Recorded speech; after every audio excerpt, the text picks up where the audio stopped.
Mega Lopunny and Jigglypuff Tag Team GX.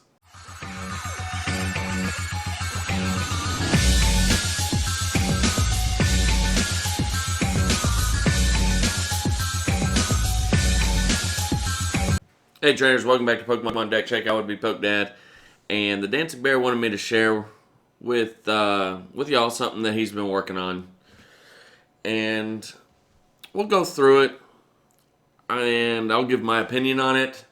Dancing Bear says it's good. Sometimes he gets overzealous, but then again, I do too sometimes about certain cards. But he is basically guaranteeing that this card is legit. So let's go through and find out what all he's got going on. So 3 Mega Lopunny Jigglypuff,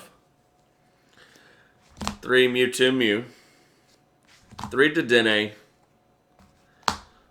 1 Party Balloon, 1 Charizard Reshiram, 1 Lugia GX, Solgaleo, and then the big Charizard that hits for 300. So a lot of different tech attackers. So let's talk about Mega Lopunny and Jigglypuff. 3 colorless, it does 60 plus. And then it does 60 more for each GX or EX on your opponent's side of the field. So they have a Dedenne and then their attacking GX. It's going to hit for 180. So if they have one more, then all of a sudden you're at 240. So if they have 3 GXs on the field. Pretty sweet. But normally I'm not a fan of these kind of decks where your opponent can play around them like the old, not too old, but the Empoleon where it does so much damage for how many Pokemon your opponent has on their bench. In the past, I haven't been a huge fan and on board with those kind of cards because your opponent can play around. But everyone's playing GXs, you know? They're everywhere. And if they don't play GXs, that's when you have the versatility of Mewtwo, and you can copy the other attacks, or you can just go into Charizard or Party Balloon with their attacks, or even Lugia to deal with like the single prize attack decks. So, good stuff. You got 3 Dedenne. You're okay with stuff going into the discard. You're aggressive. You're not going to be drawing a lot of cards because you're going to use the Welder engine to power up Mega Lopunny and Jigglypuff or Mewtwo Mew. So Dedenne just gets that draw action going. Something to note, the GX attack is actually pretty solid. 1 colorless, your opponent's active is asleep. And then if you have 4 more energy attached to it, you can do 200 to the bench. So you could kind of welder onto it twice plus attach for turn. And you could put your opponent's active to sleep and then snipe something for 200. So it makes it a good option. So if they try to retreat out of the damage, they can't escape. So I really like that aspect about the card. So that's it for the Pokemon. I feel like everything else is pretty well. We like that instead of Macargo GX. We like Charizard. Then you got the big guy that hits 300. He's the Dragonite GX replacement because Dragonite GX would only hit for 270 with basically the same drawback, discard 3 energy. Of course, you need Turbo Strike to put energy back. Lugia is always good if they're trying to just load up a bunch of energy on a Pokemon. You can hit them with the Lost Purge, remove all that energy. So that's always good. Forms of Search, 4 Cherish Ball, 2 Mysterious Treasure. Consistency boosters, we've got 4 Poke Gear, 4 Acrobike. Then for Control, we've got 3 Great Catchers, a couple Tech Choice Helmets, because it is a squishy 240. And fighting's just not seeing that much play right now, you know? So, giving it 270 gets it out of one-hit KO range from the Charizard decks, like the greens Charizard decks that may play like Shrine of Punishment or a Garatina or something like that. So I can definitely see why the Dancing Bear would opt for Choice Helmet here. A couple switches for mobility, a Fire Crystal, and a Pal Pad to get back Welders. So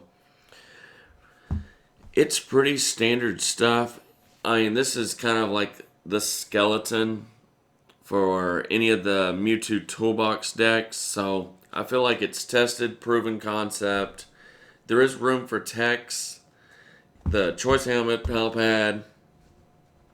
I think these cards could be anything that you're comfortable with. So, yeah, good stuff. I know in the other Mewtwo deck, I think it ran 4 great catchers, but Dancing Bear opted for 3 in this deck.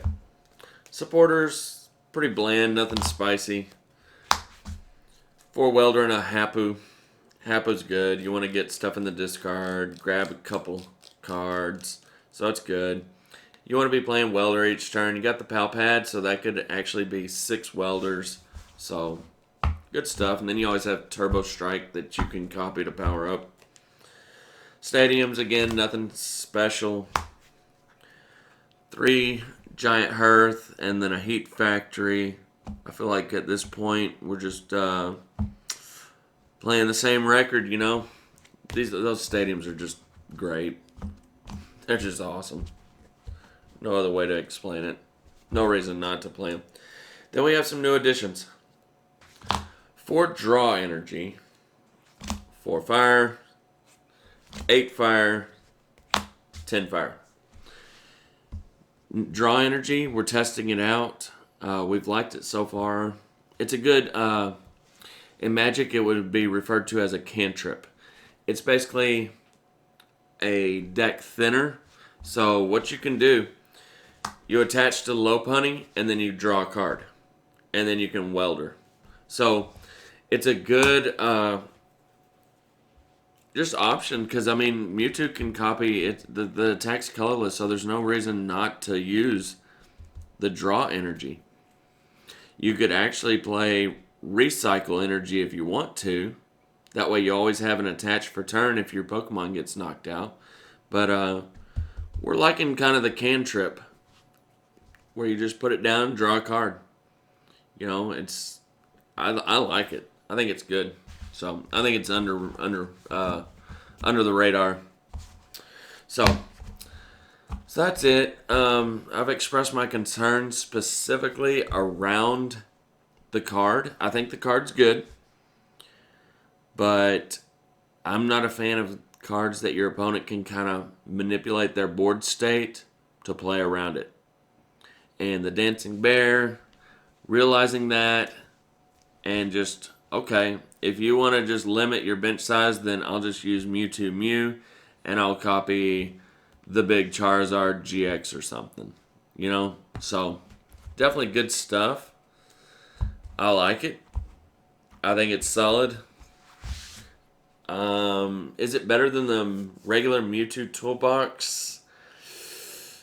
I don't know, but I would like to think it's right there with it. I mean, the only drawback is maybe it's kind of squishy at 240, whereas the regular Mewtwo has 270. So maybe that might make the Mewtwo Toolbox, but then again, we're starting to get more and more psychic Pokemon that can hit it for weakness. So, but you could always play Jirachi. So, and I'm rambling at this point. So, give it a try. You'll definitely see this deck in some action after our tournament completes. So, till then, be excellent to each other and party on, dudes.